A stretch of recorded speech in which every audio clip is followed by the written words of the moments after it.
Welcome to Extraordinary Vets, where every career tells a story. I'm your host, Donna Harris. I'm a veterinarian at Michigan State University's College of Veterinary Medicine and a futurist.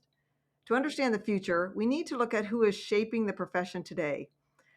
For today's guest, I need to give a shout out to Dr. Haley Gallagher, one of the surgeons at MSU. We were recently down in Mexico on a study abroad trip, and she said, Donna, you got to interview this guy. So here we are with Dr. Eric Davis, founder of the Rural Area Veterinary Services, better known to those in the profession as RAVS. So, welcome, Dr. Davis. Oh, well, thank you. I'm very glad to be here. I love to talk about future veterinary medicine. So this is right on the money. Well, you have quite a history that I can't wait to get into. But what are you doing these days? What's keeping you busy right now? My little ranch, about 9 miles due south of the UC Davis campus, and the nonprofit that my wife and I founded, RVETS, which stands for Rural Veterinary Experience Teaching and Service. We'll go through a lot of acronyms here for various organizations. I hope somebody's recording a list here. But at any rate, yes, I manage that. Try constantly to raise money for it. I work with our veterinarians, yeah, our Mexico group, our Nicaraguan group, and our group up on the Northern Plains and the Indian reservations. I don't do anything in the field anymore. I've had some orthopedic problems that have prevented that. And frankly, after all the travel I've done in my life, um, I don't want to go anywhere. I want to stay home and ride my horse. And so I do some horse training and donkey training and things like that. So, Well, sounds like you've deserved it. We we seem to have a run here lately of UC Davis folks. We just had your dean on an oh, episode or two really? ago. Yeah, so Okay, happy to have you on. So that's where you went to vet school, is that right? that's correct. And when you were a veterinary student at UC Davis, what did you think you were going to do when you came out? I, like a number of my fellow classmates, and in those days, obviously, it cleaved to the male side. There Hmm. are many more Y chromosomes running around. We all thought that we were going to go out to some rural community, set up a veterinary practice, take care of, as they say, all creatures great and small. And that was going to be our life. But you did that, didn't you? I did. I absolutely did. It was wonderful. I highly recommend it. Had my life been 5% different, I would still be in Willits, California in my practice, which basically was horses and cattle, sheep and goats, the odd 4-H pig, and actually small animal emergencies. And the reason for the small animal emergencies is because in a small town, everybody knew where I lived. I lived at my hospital. And so it was very much 24/7. And, the dog with porcupine quills or the cat, the plug barn cat, or the, dog meets logging truck sort of thing. And, they knock on your door any time of day or night, and you deal with it. And mostly I dealt with it on the my washing machine on my back porch. And Did you start this practice right out of vet school?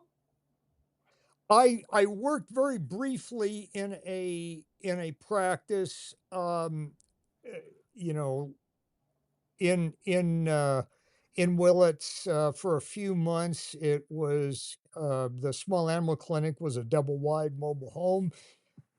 My background was primarily in horses and cattle, and so that's what I wanted to do. The guy that owned the practice left for another community after a few months, and I basically sold the small animal practice to somebody else because I didn't really want that to be the basis of my practice, although I ended up doing a lot of small animal work anyway. But, yeah, that was great. That was wonderful. God, it was wonderful.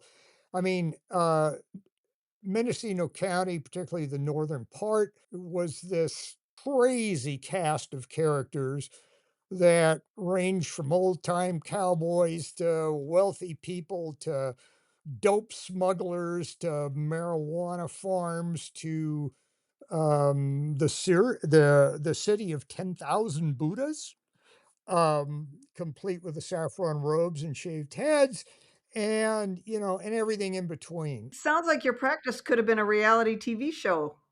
Oh my god. Yeah, yeah. Well, it's got actually, I suppose I shouldn't say this, but it's going to be a book, and, Nice. and a lot of it are just the people. And there was a big Indian reservation up there, the Round Valley Indian Reservation. Um, I had a lot of clients there, which sort of plays into what I ended up doing in the future.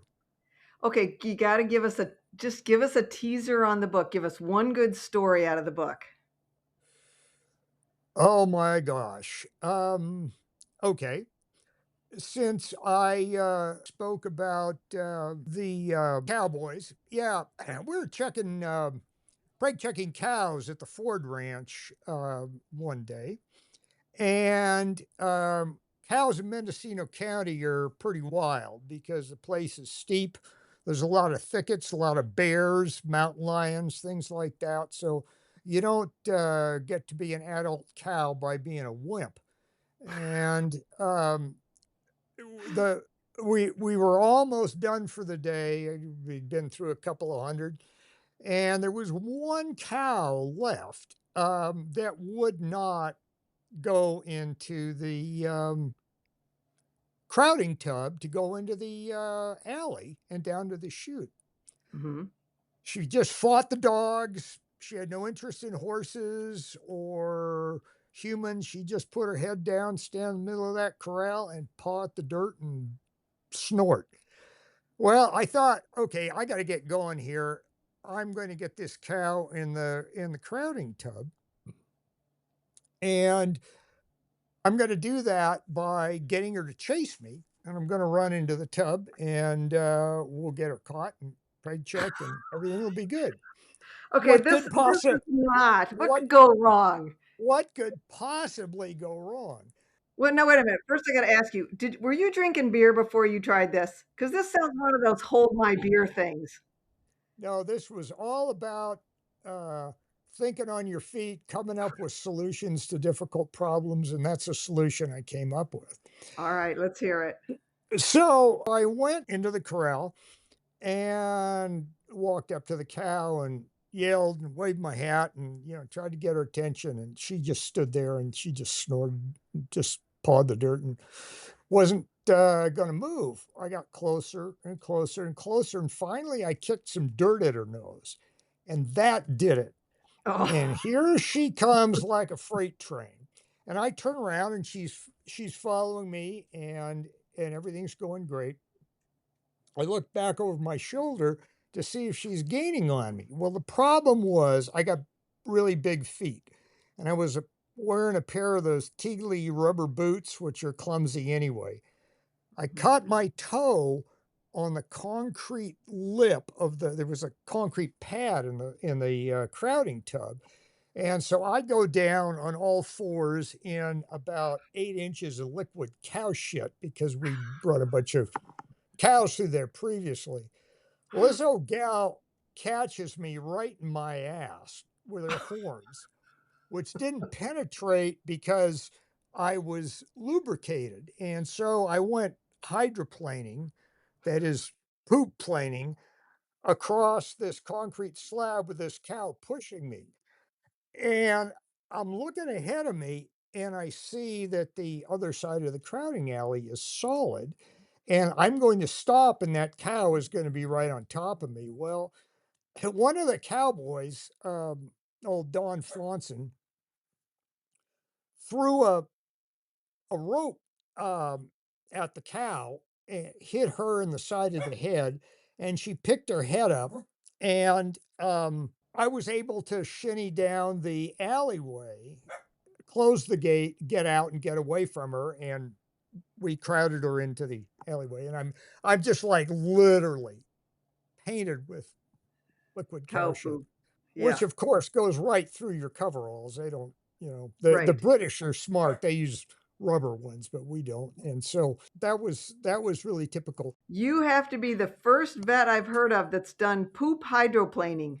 Yeah, well, yep, and a few other insane things. But anyway, so that was sort of, that was sort of typical.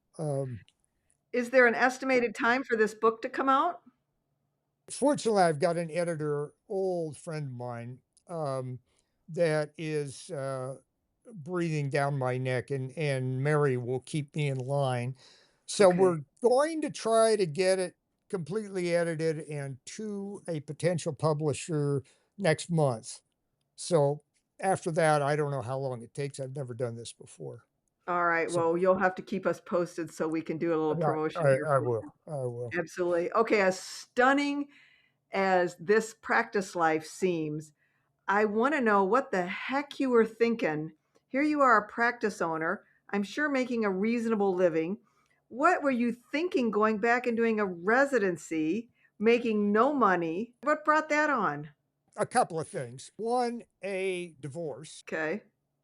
A life Being a changer. s be being a small town, veterinarian is, pretty hard on relationships You betcha. because you're gone all the time. I Yep. mean, all the time. I had clients that, were an hour and a half away to get to a ranch, Mm, and, driving up a creek bed because there's no road going to it. I mean, this is very remote area. And then the other thing is, I, as may develop in this discussion, am a little obsessed with veterinary medicine. okay. I've never, since I was 10 years old, and I saw the local veterinarian cut a tumor off of my sister's little black pony, Sheba. I've never wanted to be anything else. And I just wanted to learn more about veterinary medicine and deal with difficult cases.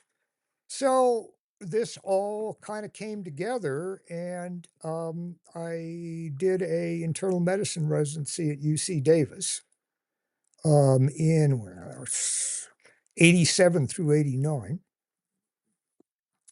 And, it's like, it was great. Okay. The upside of having your own practice is, yeah, you can make money, but to do it, you, again, it's 24/7 and you work really hard. I had a receptionist and a guy that cleaned stalls for me. And you got to make payroll, right? Yeah. Business goes up and down, cow prices go down. Um, your best client gets busted for sharecropping weed. Mm, This is back in the days when you could be arrested for that. It wasn't right. legal like it Right. is now. The sawmill moves out of town, then cow prices go back up. Somebody else moves in with a bunch of horses. And so it was great to have a salary, which may not have been what I was making in practice, but it was constant. Yeah. Didn't have to pay Yeah. for insurance. Had my little duplex there in Davis, Mhm. my little half duplex. and I got paid for learning things. I got And time that's out of really fun. clinics.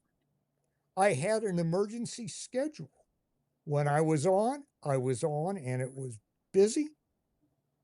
When I was off, I was off. Nice. You know, which you don't have in that kind of practice. And so that had real advantages. Sure. I loved the challenging cases. I loved, again, being able to go to the library and study. Um, it was terrific. I will be perfectly honest with you. This was in a time when the demographic in veterinary school was 50-50, Mhm. men and women. Yeah, Um, so I had pretty good time too. good. And when you say you did internal medicine, you did it was equine, right? Was it equine internal Well, medicine? it was large animal internal medicine. So it was equine and food animal. Did you do another residency right after that first one? I got interested in colic surgery Oh, okay. because the medicine people would receive the colics, and I'd always scrub in with the surgery residents. I mean, I saw this animal, I wanted to know what was wrong with it, and I wanted to do a surgery residency, and I applied at UC Davis. There were people on the surgery staff that didn't like me, and that's fine. You know, I that nothing wrong with that. And so I didn't get the residency. Um, I went ahead and moved. Well, I got married again, Okay. and I moved with my wife, who is a recent graduate, to Fallon, Nevada, and I taught at a community college up there. Helped out in the veterinary practice. You know, did various things. I went out to Purdue for 6 months because they needed a internal medicine person there, and kept myself busy. And then I kept applying for residencies. I was so fortunate that I did not get that residency at Davis Wow. Tell me about that. because I got one at Iowa State.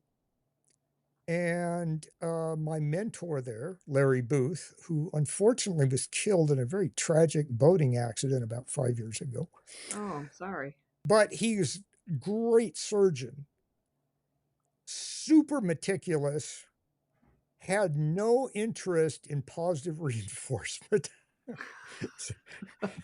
That's a So, nice way to put it. yeah, yeah, no, he was tough. And was great, and I was his resident. There weren't, you know, like Mhm. 5 residents, which meant I every single surgical emergency that came in there, I was on it, you know, it sort of went back to being in private practice, but it was great, and God, I learned so much there. Oh, Sounds like you man. thrived. But yeah, no, I had a great time, because I didn't have a medicine faculty at the time, large animal Mhm. medicine faculty, and because I'd done a residency, I was their medicine person too. Oh, So I was doing surgery, plus I did all the fulls and that sort of thing. So if there was a medicine case that came in, it was mine. oh. And so again, it was busy, and plus Californian has to get used to your Midwest weather. Yeah, that's right. That's That right. that that first blizzard was a learning experience, you know, Yeah, I'll when it bet. was the snow blowing in the window of the crappy little house I lived in. It was pretty amazing. Anyway, that was the other residency, and again, I just loved it, you know? Um, I I I don't wanna go on a cruise. I don't wanna go fishing. I don't wanna go to a concert. I wanna go do a surgery. But you did go to Rosebud Indian Reservation. When did you go there? Because, it's my understanding that that changed your career. I got out of my residency. I would have stayed in Ames, Iowa, uh, for the rest of my life. It was just, again, wonderful experience. But they didn't have a job, and I needed a job. And so we moved to take a position at University of Tennessee, Knoxville, at their veterinary school. So I went down there, I did, internal medicine, emergency surgery, and field services. So Wow. it was a little bit like having my own practice because I do field services, and then I could refer a case to myself in the hospital. So, anyway, it was that was fun, but I got a email from a local medical nonprofit called Remote Area Medical saying they would like a veterinarian to go to the Rosebud Reservation and set up a rabies vaccination program. Where is this reservation? It's right in the middle of South Dakota, right on the border with Nebraska. So it's right in the middle of it. You're in Tennessee, but they're asking if you'd help out over there in the Dakotas. Okay, go ahead. Right, right, right. And I had no idea how long it would take to get there. I'm not very good at that kind of stuff, and they didn't have you couldn't go to Google Maps because they just sort of invented computers at the time.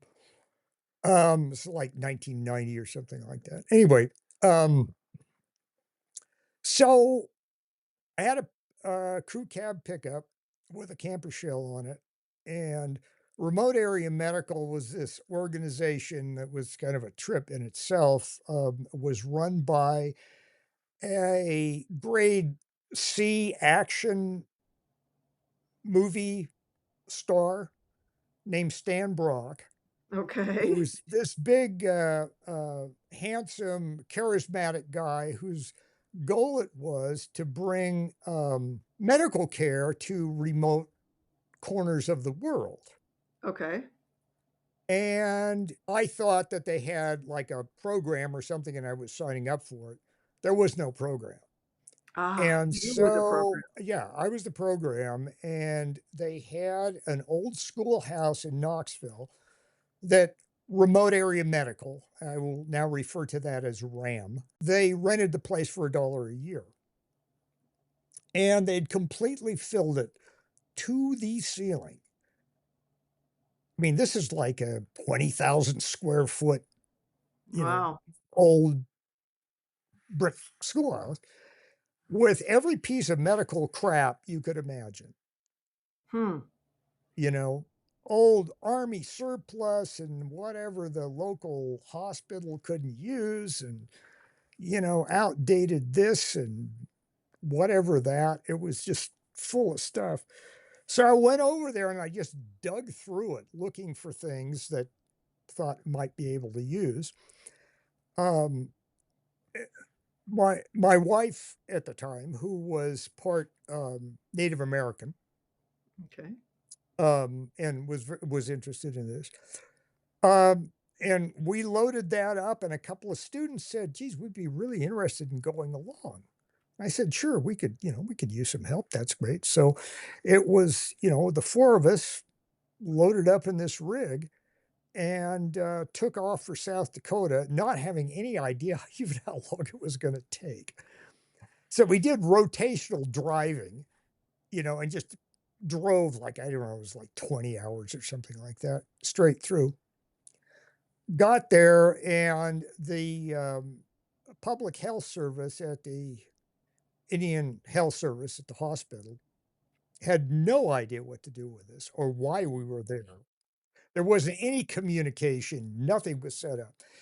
And fortunately, the environmental health and safety officer, Sharon Freiberg, who I hold up as a example of how good federal employees are and how dedicated they are to their job. They catch a lot of flack.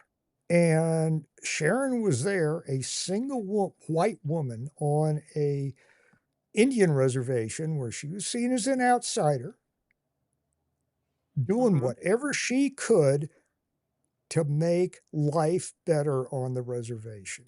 You know, car seats for kids.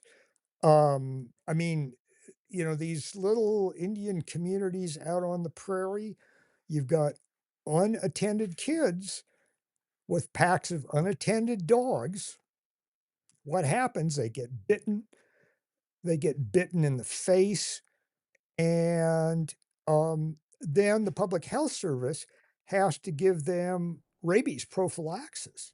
Oh, So they yeah, were putting hundreds of thousands of dollars into giving kids rabies shots. So at least if we could get the dogs vaccinated, we started going around to these communities, free outsiders, um, asking them if they wanted their dogs vaccinated. Folks would say, "Who are you?" yeah, You know, and we don't have any dogs, and there's a whole bunch of dogs looking out from underneath the trailer. We feed them, but they're not our dogs. You know, they live here, but they're not our dogs. You know, see, yeah. I learned the concept of the community dog. Community dog, sure. Yep, that I would say probably most of the dogs in the world are community dogs. Who is funding you to do these? Um, well, I paid for the gas and the food and the travel out of my pocket. The stuff out of the warehouse in Knoxville was free, and the taxpayers of the state of Tennessee donated a lot of stuff out of the pharmacy at the veterinary school. They just didn't know. So I say that people ask me how I started this thing, theft. Um, you know, I was a little free with the Sure. What year was that, your first RAVS trip? it would have been about 1990. Okay. All right. So anyway, eventually, you know, we found somebody that did want their dogs vaccinated, and the kids thought this was pretty interesting. So little kids went running around. It's, oh, there are these people here, and and then the next thing you know, people are getting their dogs vaccinated. They're bringing you a dog with porcupine quills. They're bringing, you know, Ah, a dog with some kind of problem, and then we say, well, you know, uh, really, they need to be spaying and neutering some of these dogs, and you could control the population because at the time, what they were doing is they would periodically go around, catch a bunch of dogs, throw them in a cage in the back of a truck, take them out the dump, and shoot them. oh, And terrible. that was the dog control on the reservations. A lot of mange, that's a big problem. And even, you know, things like demodectic mange, which aren't transmissible to humans, that dog becomes a pariah, you know, and that doesn't get fed, and then it starts, you know, attacking cattle, and it's just really, really, really tough situation. So, of course, when we got done, everybody's, "Oh, when are you coming back? When are you coming back? You gotta come back. When are you coming back?" And I have a really hard time, um, and you could ask Cindy this, I have a really hard time saying no. And the students were just jazzed. You know, they were like, they could give injections, you know, under supervision. They were handling animals. They were talking to people. They were seeing animals and people in need, and they were using their skills, and they loved it. So we went back to Knoxville, and the next thing you know, there are all these students, like dozens of them. When are you going to go again? When are you going to go again? You know, so that's how it started. And that was it became RAMVS, Remote Area Medical Veterinary Services. And and pretty soon we were doing, you know, like every time there was a school break, we were going to the Dakotas. Mm, And then Jim Waters came over from Pine Ridge and say, "Hey, could you guys come to Pine Ridge too?" and where's that? That's in the okay, so if Rosebud is in the middle, Pine Ridge is on the western corner Okay. of the southwestern corner of, South Dakota. It's where Wounded Knee is. Okay, sure, sure. Wounded Knee is on that reservation, yeah, and and so were the, you know, the American Indian Movement and Dennis Banks, and then Standing Rock, which is in the northern part of South Dakota. In fact, it washes over into North Dakota, and then Cheyenne River, which is right below that, and then Fort Berthold, northwestern corner of North Dakota. then Turtle Mountain, which is in the very most northern part of North Dakota, right on the Canadian border. And pretty soon we're servicing all these reservations. So did this take over your career, or were you still doing equine medicine at all in You got Knoxville? that right. Yeah, it took Yeah, over my life. It yeah. just it took over my life. And I'm sure anybody who listens to this interview is going to think I'm completely crazy and obsessive and have some kind of mental disease, and maybe I do. But that's okay. I make no apologies. Person doesn't have to do this with their life to be happy. Right. You don't, but I'm happy with it, and I don't apologize. So you built RAVS up in all these places, but then is it Wait, this was remote area veterinary services, right? I was doing this on my spare time okay? from the University of Tennessee, the time when I should have been taking a vacation Mm, or doing research and writing and preparing lectures because I was lecturing. I had an emergency schedule. I had clients. I had the whole bit. I mean, I was a full time professor, mhm, assistant professor. And so every bit of spare time was put into this remote area medical veterinary service. It became clear that I wasn't going to get tenure. mm, And the teaching that I could do, and eventually we were going to Rosebud and Pine Ridge and all these places with like 25 students. ah, And we got gas anesthesia machines, and we started building up supplies and equipment. And then, you know, uh, a group from Appalachian, Ohio wanted us to go there. mm, And um, North Carolina and northeastern Georgia, and all these poor and Knoxville's in the if and I have friends that would designate themselves as this, so I'm just going to use the word redneck. End of Tennessee. It's mhm, Appalachian Tennessee. So there are a lot of communities right around there that we started doing. So there were all these communities that RAMVS was servicing. We made and my parents were getting older. So I lived in California. So I made the decision to resign from University of Tennessee, Knoxville, and move back to California to kind of watch over my elderly parents.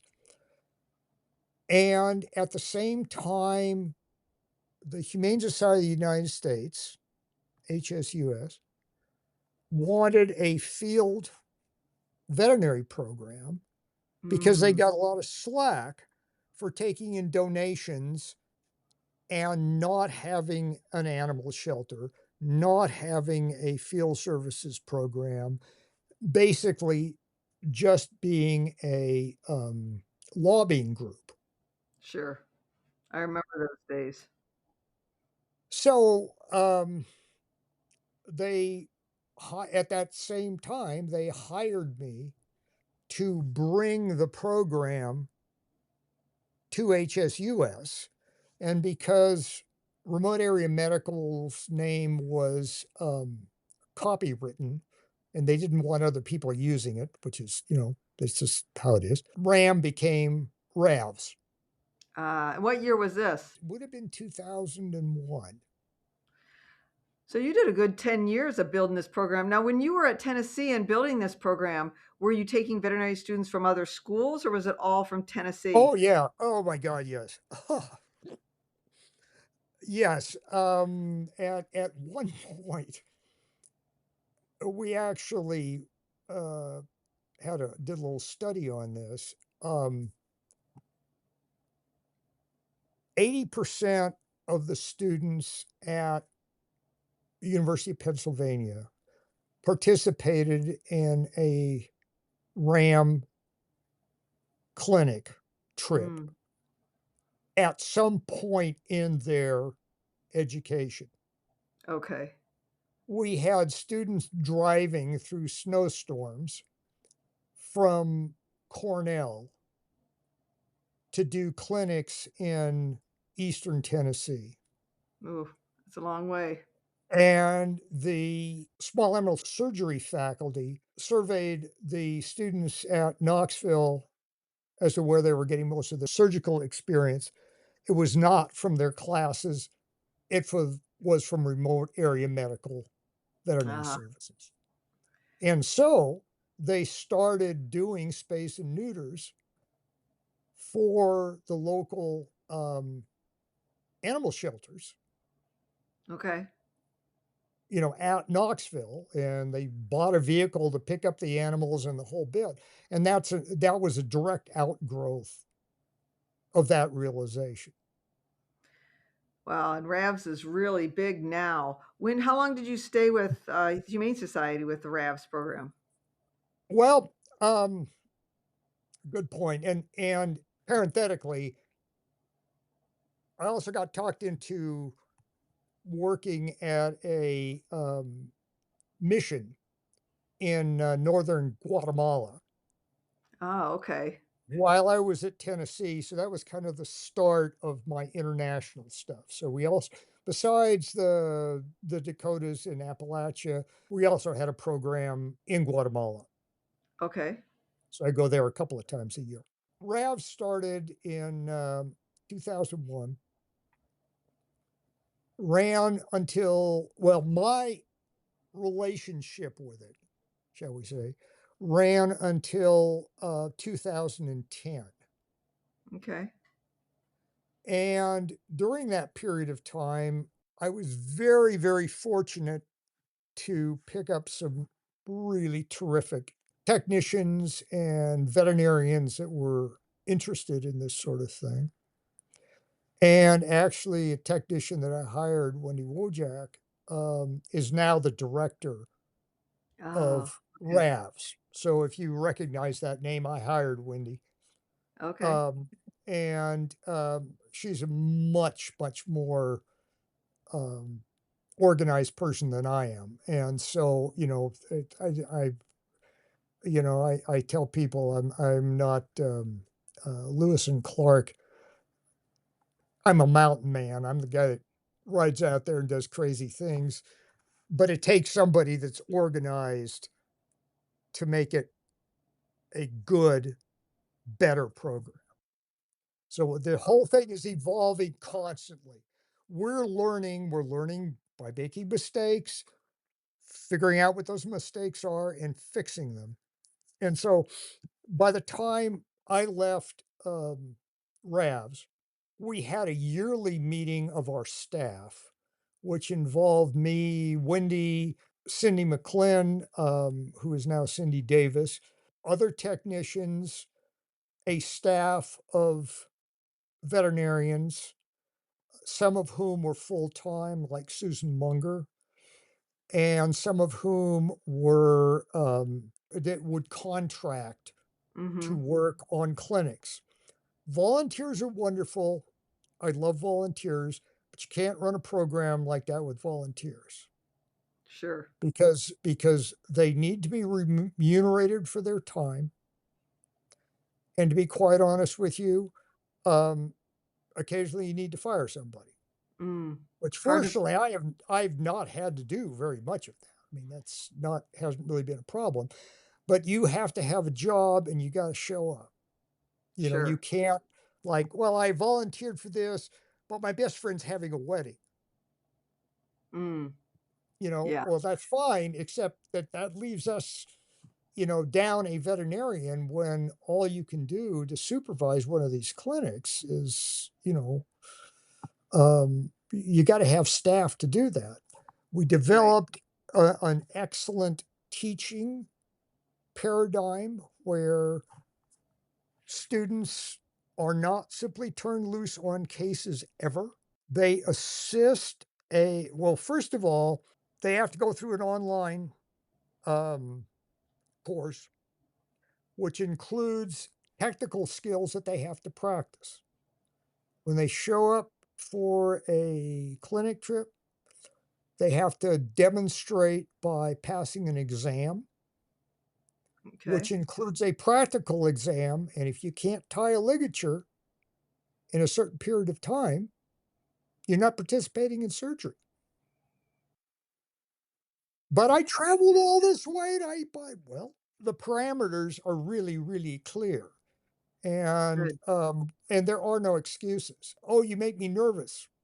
How nervous do you think you're going to be when blood is squirting in your face, That's you right. know?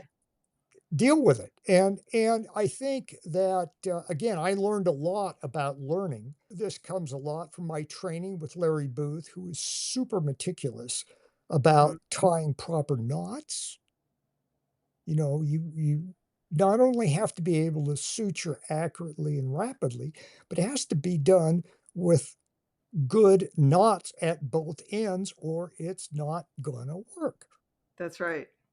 And at the end of trips, we would have an evaluation form where students evaluated their experience, the things that you liked about the program, the things that you didn't, things that you think should be changed, and so forth. And we take those to heart.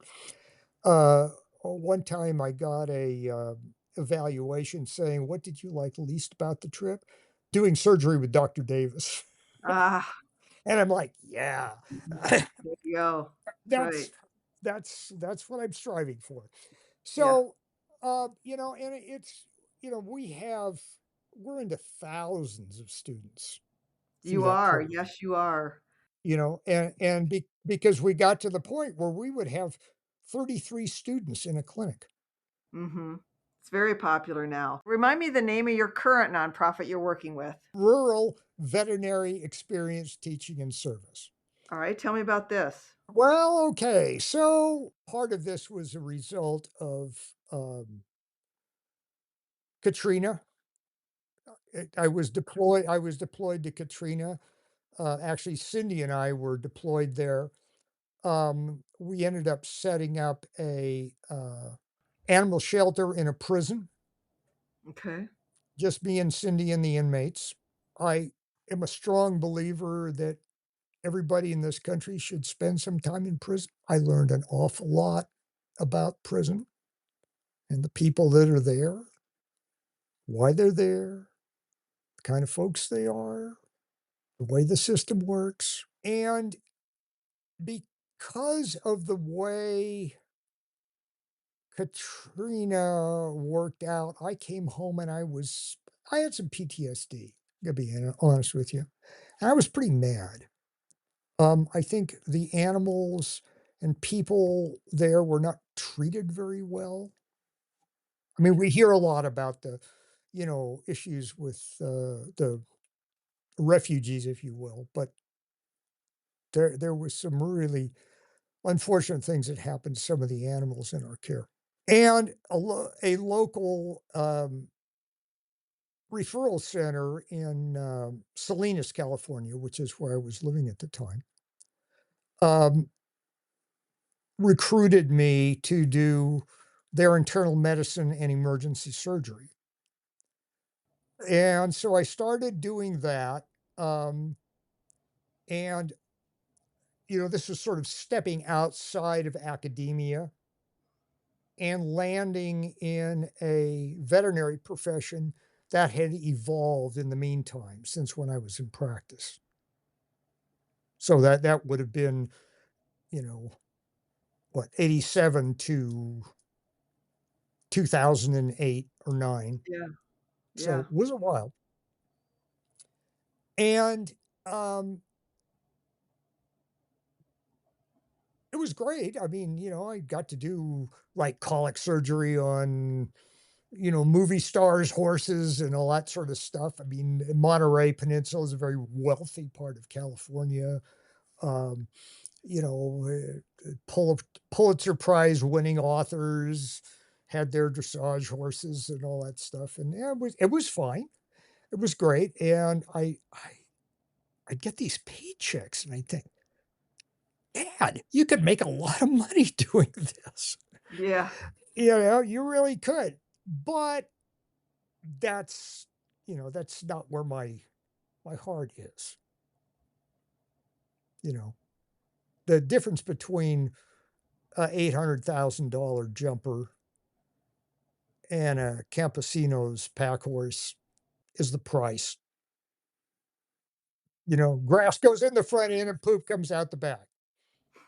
Did your current nonprofit come out of your Katrina experience?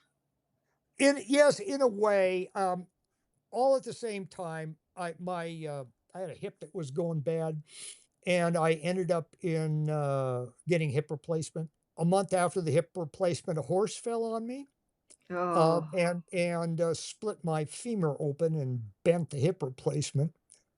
oh, I'm laying in the hospital after getting my hip replacement replaced and my leg fixed and stuff, and it was a very long surgery. I thought to myself, there's a possibility that I might not be able to work again. mm, If I can, I'm going to do what I want to do. good. I don't care what that takes to do, but that's what's going to happen. And so Cindy and I had a phone conversation, and she said, you'd rather be doing a primarily horse oriented animal welfare slash veterinary aid program. And I said, yeah. And she says, well, I got an idea. Why don't we call it RAVS, Rural Veterinary Experience Teaching and Service, instead of doing the spay neuter clinics? Not that those aren't important, Sure. and not that they aren't worthwhile, but I'm a horse guy. I've always loved the creatures, and that's what I wanted to do. So I said, "Okay, fine. Let's buy a old school bus and we'll take it on the road and we'll go to these reservations and we'll do the horse work that we have been doing." I mean, we go to a place like, I don't know, Standing Rock and do the small animal clinics. And at the end of the small animal clinic, when everybody's cleaning up and having lunch and stuff or dinner, Cindy and I would go out. Um, in a pickup truck and go castrate a bunch of horses, Ah, and there's nothing quite like finishing your castrations with a flashlight in your teeth at 2 o'clock in the morning and then having to get up at 5 the next day for the spay neuter clinic. oh, that sounds a little rough. Yeah, it was pretty rough. I have no idea how, really, in retrospect, how we survived it. But Uh, so anyway, that's what we decided to do, and that's how RAVS got started. We were asked by some students actually at UC Davis to go to Nicaragua and supervise them. We did that and met some Nicaraguan veterinarians that said, "Well, this is all fine what you're doing here, but really, there are a lot of animals, particularly horses and mules on the eastern coast, um, the so-called Mosquito Coast. That's not Mhm. as in the insect, it's as in the Indian tribe, spelled somewhat differently. So that's how our Nicaraguan gig got started. And then we started going to Mexico on a similar thing and started working with little communities in central Mexico, and some Mexican veterinary students from the veterinary school in Leon started joining us. And that's how our Mexican program got going. And then we kept the reservations, which included Pine Ridge, Standing Rock, Cheyenne River, Fort Berthold, and the Round Valley Indian Reservation in California, which was part of my practice area when I was in practice. Wow, it's come full So, circle to you. so I had people that I hadn't seen in what is that? 30 years almost Yeah. that I came back and, "Hey, doc, we really missed you." You Oh, that's know? amazing. And Yeah, now you're no, it's pretty nuts. And that's kinda how we got here. And now, the cool part of it is the our Nicaraguan trained veterinarians are running the Nicaraguan program. oh, that's Our great. Mexican trained veterinarians are running the Mexican projects, which is really, busy. That Mexico, a lot of it's Mexico, is, like, just going great guns, Oh, enough that veterinarians are going from there to help in the US and in Nicaragua. that's amazing. And, yeah, no, it's been quite lovely. And if anything, um, these veterinarians are more meticulous and more, insistent on things like orientation, supervision, and they're training students that are getting interested in this, and they're having to, um take applications because they've got too many students signing up for Oh, it. So love that. it is quite lovely. Yeah, I love that. This younger generation is very much into service, so I think that's great. So I've got some rapid fire questions for you before we wrap up here. How about a good book? You got a good book you might recommend to our listeners that love veterinary stories or some of the veterinary students that might be listening? I've got an old book it's out of print, but you can still get it through Amazon. It's called Living Poor. It's about one of the first people to work in the, Peace Corps program in Ecuador back in the '60s, and if you wanna donate your time, you wanna get involved in these projects, this book lays out all the problems that are associated with that. Mm, interesting. Living Poor, you said. Living Poor, it's by Moritz Thompson. Okay. All right, we'll put that in the show notes for sure. What about any powerful advice that you remember being given? Maybe from your mentor in Iowa, or what's the one piece of powerful advice you'd relay to our young veterinary All listeners? right, powerful advice, not from a veterinarian. This was I when I got out of high school, I went to horseshoeing school. So I worked as I paid for my veterinary education as a farrier. Old Hank McCune, who is in the Farriers Hall of Fame and was the, old Canadian cowboy that taught Porterville Horseshoeing School. At the end of the school, we had a graduation, and he said, "Well, you've been here, you paid your money, you've been here for 3 months, you shot a lot of horses, you made a lot of shoes. I gotta give you this diploma. But don't think for a minute that it will get down off the wall and shoe a horse for you. Hmm. So I don't care about your diploma. I don't care how many damn letters you got after your name, and I got a bunch after mine. You still got to do it." Very powerful advice. Well, thank you so much for coming on. Thank you for all your support to the students and to animals.